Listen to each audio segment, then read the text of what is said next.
Insta360's Antigravity A1 drone has just completely changed the game forever, and there's a lot of hype, rightfully so. So could this take down DJI? In this video, I'm going to quickly talk about some of the things that I haven't seen mentioned anywhere. And first things first, the question on everyone's mind: will this be sold in the US? We talked about it in the last video, but Insta360, they're a Chinese company, and we just found out yesterday they aren't even releasing until January 2026. So obviously, if this Countering CCP Drones Act ends up going through, it goes through all the way in December, they wouldn't even be able to enter the US market.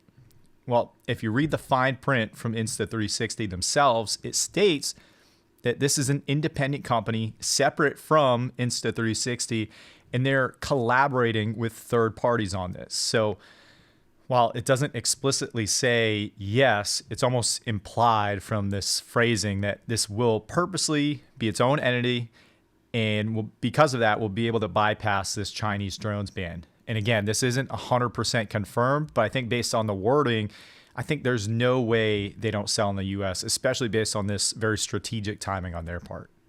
Let me start off by saying this drone looks so sick.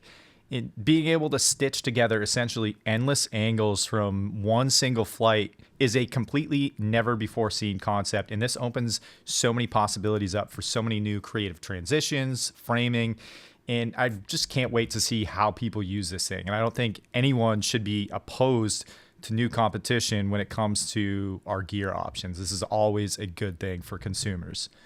But I saw in a lot of comments how this was going to end DJI and be a DJI killer, right? And realistically, I think this could possibly take some of the casual enthusiasts away from the Mini 5 Pro that's set to release. They're both small, super compact, below 249 grams, but they're two completely different tools. And I think if anything, this could pull more people away from the DJI Avata line.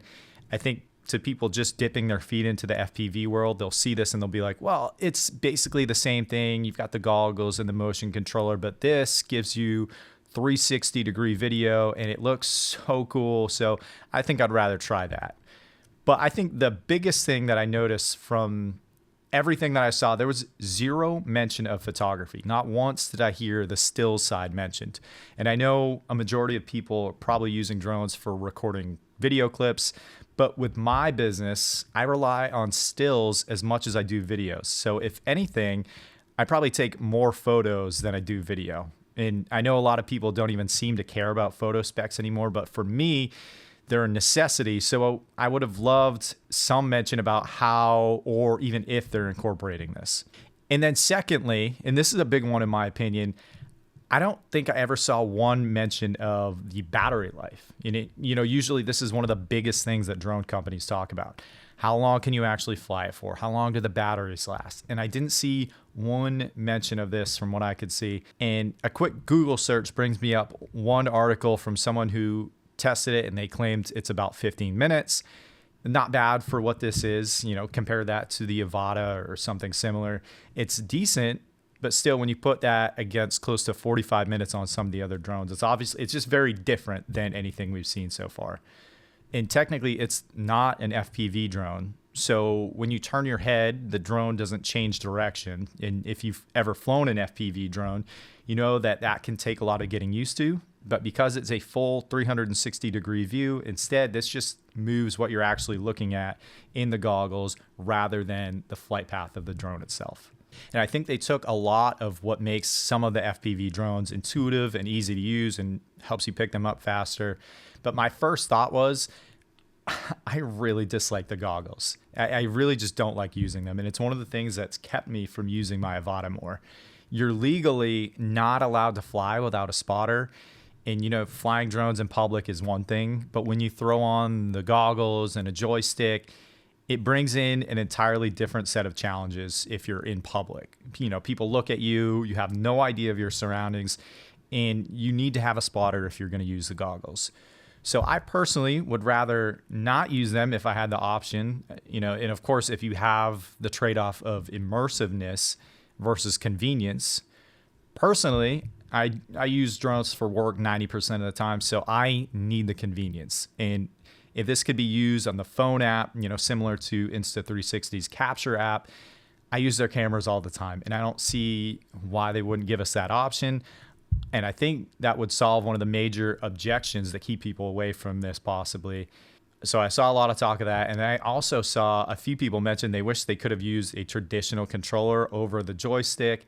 And I think it'll be fine after you got used to it. Really, this one isn't a big deal to me, but the goggles, I'm just not a fan. So while we got to see some of the specs, some footage, some hands-on use from a few YouTubers, I love the whole idea of capturing now and framing later. And I think we've all missed a ton of shots that we just weren't able to go back and get a second time. So that's going to be awesome. And I like that you can turn it into a 9:16 aspect ratio for social media. That's super nice. Obviously, we haven't really seen that before. There's just so many things that I like about the drone, even the screen on the front so you can see what the person's looking at. I think it's super cool. And in fact, I could totally see myself buying this for some unique shots, if not, just for the sheer enjoyment of flying it. Because I think flying FPV is so fun, and this could amplify that so much further. But I think we'd all love to know more about the battery life, more about the photography side, and as well as, do we need to wear the goggles? So as far as I know, the obstacle avoidance doesn't work in the same way that we're used to. So maybe the goggles really are necessary. It's just going to be one of those things that we're going to have to get used to if we do decide to purchase it. So when it comes to pricing, we saw absolutely nothing about that. They're not sure what it's going to be yet, but I think Insta360 is a smart company. They know that they're new to the market. This is a brand new subcategory that's never been done before. It's extremely niche. And I think if they price it too high, then people aren't even going to give it a shot. So I think on the high end, probably somewhere around $12.99 is probably fair. And I think that's going to be the ideal range to get as much interest as possible. Realistically, it's not a DJI killer. It's in its own category. And I think it'll be used best to supplement our current creative process rather than completely changing it altogether. So regardless of how you feel about it all, it's so awesome to see some innovation, something fresh, something new, and some long-awaited competition. Really, there hasn't been any new competition in a long time. GoPro tried it once, and it just didn't work. Flying drones is my absolute favorite thing to do. And I just love seeing how pumped we all still get from these announcements when something new and fresh comes out. And I think everybody just gets super excited, and it's awesome to see. So what do you guys think? Are you excited about this? Do you think it's the future? Are you waiting? Are you passing on this completely? Let me know down in the comments. Thanks for watching. Subscribe if you haven't yet to stay up to date on everything with this entire DJI band. I hope you guys learned something. My name's Devin, and I'll see you guys in the next one.